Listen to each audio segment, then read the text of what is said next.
Just অসাধারণ। আমি পুরো বলার ভাষাই হারিয়ে ফেলেছি। এতটা অসাধারণ, এতটা সুস্বাদু হয়েছে, একদম পারফেক্ট দোকানের মতো মিহি বোঁদে হয়েছে। আর মিহি বোঁদে আমার খুবই পছন্দের একটি ডিশ। এতটা ঝুরঝুরে পারফেক্ট মিহি বোঁদে বাড়িতেও বানানো যায়। আপনারা ভিডিওটি না দেখলে বিশ্বাসই করতে পারবেন না। আপনারা চাইলে এই মিহি বোঁদে দিয়ে কিন্তু লাড্ডুও বানাতে পারেন। তাহলে চলুন ভিডিওটি শুরু করা যাক। সবার প্রথমে একটি ছাঁকনির মধ্যে 10 চামচ বেসন দিয়ে ভালো করে চেলে নেব।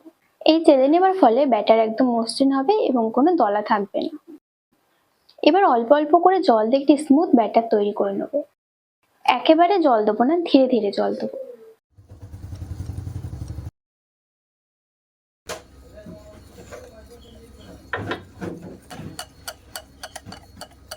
ব্যাটারটি কিন্তু ঠিক এরকম পাতলা হবে।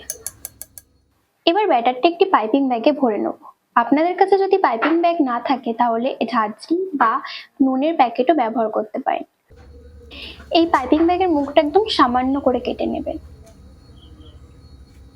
এবার ভাজার পালা। তেল হালকা গরম হয়ে এলে এভাবে ব্যাটার দিয়ে দেবো। দেখো কি সুন্দর ছোট্ট ছোট্ট বোঁদে তৈরি হয়ে যাচ্ছে আর ওপরে ভেসে উঠছে। এইভাবে স্লো ফ্লেমে সবগুলো বোঁদে ভেজে নেব।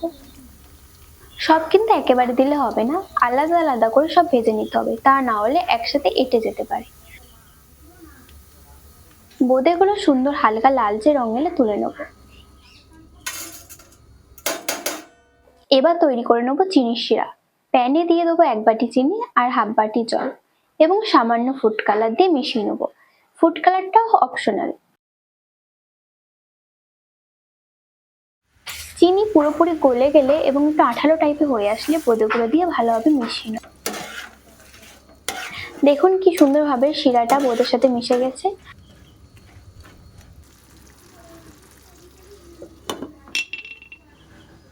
দেখুন বোঁদেগুলো এখন সুন্দরভাবে রস শুষে নিয়েছে। ব্যাস, একদম দোকানের মতো নরম মিষ্টি আর সুস্বাদু বোঁদে তৈরি। আজকের মিহি বোঁদের রেসিপিটা কেমন লেগেছে সেটা অবশ্যই কমেন্ট করে জানাবেন। ভিডিওটি ভালো লেগে থাকলে আমার চ্যানেলটি সাবস্ক্রাইব করে ভিডিওটি লাইক করে দেবেন।